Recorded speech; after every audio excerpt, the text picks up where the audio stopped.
welcome to Homeschool-ology. Welcome back to school week. This week, all week long, we are sharing a new video each week about the back to school process for us. I say we because this is a collaboration with a whole bunch of homeschool mamas here on YouTube. So I'm linking that playlist down below for you. And this week's collaboration is hosted by Ashley at _of_home, and I'm linking her channel down below too. If you haven't checked her out yet, you should. She has some really great content. So today's video is all about prep for the new school year. So this can be anything from lesson plan or like yearly planning to prepping the homeschool space to anything in between. So I'm going to be sharing with you like kind of my prep as to like how I'm going to lay out my flow for the year. I will have another video that's going to be coming out that gives a little bit more detail into this, but today I'm going to be showing you like kind of the process I use to lay out our curriculum for the coming year.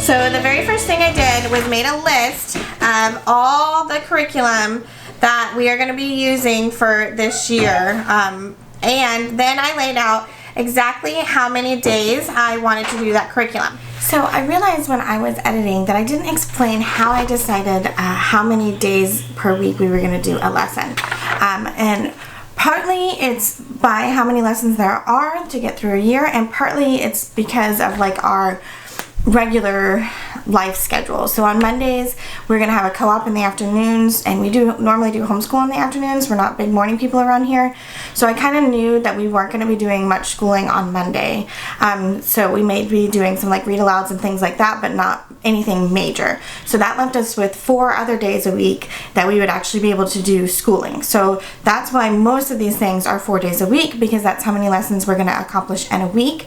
And then the other things I determined, like for math, I know we only need to do 1 lesson a week, and we like to just like math tends to be 3 lessons, and then if we do a 4th one, then we're like off on our weekly schedule, and it's just easier to keep it to 1 lesson a week. They're ahead in math anyways, so I'm not really concerned about them falling behind. So that's how we landed on that.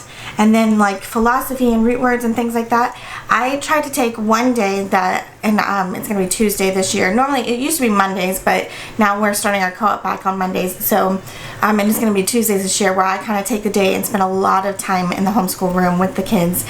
And so we do all of those other things just when I have that 1 day a week. And then the other days of the week, it's not that I'm not helping them, it's just that I'm a little less hands-on. So that is kind of how I've decided that we are going, how many days per week we're going to be doing each subject. So I wanted to make sure I included that so you guys were aware of like where these numbers here came from. For math, it's going to be 1 lesson per week that we're going to get through, and then she has to do the lesson in 1 worksheet, and then another worksheet, and then lesson test. That's the minimum of what she has to do. If she needs more practice before she gets the lesson test, she knows that. She pulls out another worksheet and works on that. Pulls out another worksheet and works on that. And then for Lightning Literature, I knew we were going to do that 4 days a week. Spelling 4 days a week. Fix-it Grammar 4 days a week. Root words is just going to be 1 day a week. Philosophy is going to be 1 day a week. And then science is going to be 2 days a week. History 2 days a week, and then we're going to have loop subjects this year. This is something new that I'm trying. So things that we don't always get to or don't always have time for, instead of trying to fit it all into 1 week, which just never happens, we are going to be doing a loop subject, which will happen 4 times a week, and it is either going to be art or geography and fairy tales, or writing projects, and then they're just going to loop. 1 week will be art. When we finish our art, we'll move on to geography and fairy tales. When we finish that, we'll move on to writing projects, and so on and so forth.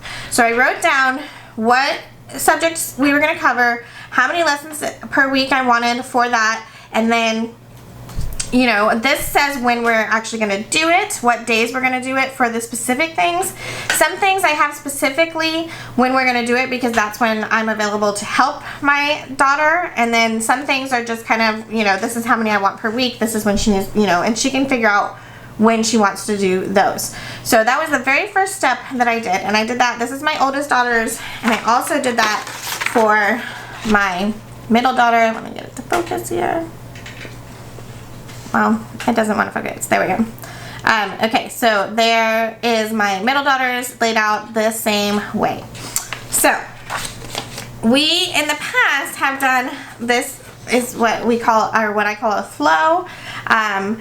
And in the past we've said, okay, these are the subjects that we're going to get to on these certain days. I'm changing it a little bit, it's less specific days and more just this is what we're covering during this week. I will be working, I haven't actually had a chance to finish this yet, so this will be the video that I share later, like our weekly, like, you know, flow process. But this is what I have done to say these are when we need to do these specific things, and this is how much we need to do in a week to keep up with finishing our curriculum within our school year.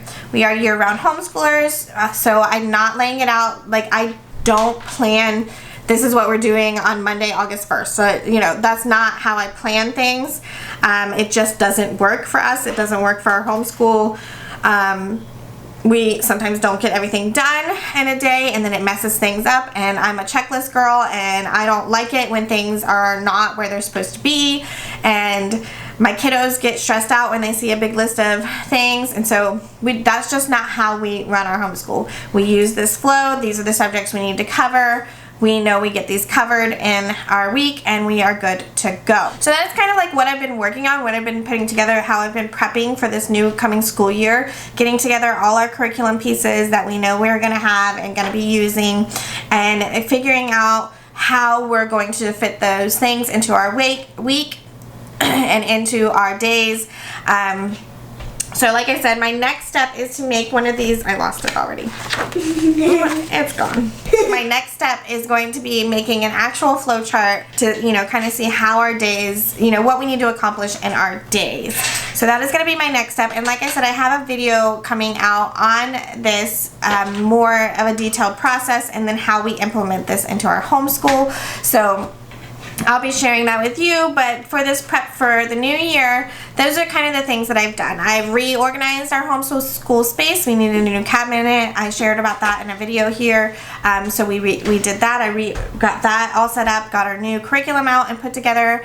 I'm still working a little bit on that. Our new official school year will start August 1st. So technically what we're doing right now, even though we've started some of our new pieces, is finishing out our previous school year. Our portfolio review is in August, so that is when we will change and be working on our new stuff and our new layout. So this is kind of, I'm getting ready by doing these things, by writing out what all we need to cover and writing, you know, getting all this ready is the prep that I've been doing to get ready for the new school year. We are starting to implement some of these things slowly. You know, it's, for us, it's better if we don't jump all into something new all at one time. We kind of take it piece by piece and get our feet wet a little bit here and there at a time, and that seems to help us a lot. So that is what we've been doing, getting everything together, figuring out what all we have bought, what all we need to accomplish in the year, and putting all the pieces together. I have done this for my older daughter and my middle daughter because they're the ones that are schooling right now, and so my next step is to do it for my younger two and get that flow completed, so when I know what days those younger twos are going to be doing things. And so that is what I've been doing to prep for our new school year. So I'd love to hear what you're doing to prep for your new school year. Head on down to the comments and let me know. While you're down there, I hope you will subscribe to this channel, ring that notification bell, give this video a thumbs up, and don't forget to head down to the description and check out the playlist where all the moms are sharing what they're doing to prep for their new school year this year. And don't forget to check out Ashley's channel at Dash of Home. And that is all I have for you guys today. I will see you back here tomorrow for another video in the back to school week collaboration, and I will talk to you guys again soon. Bye.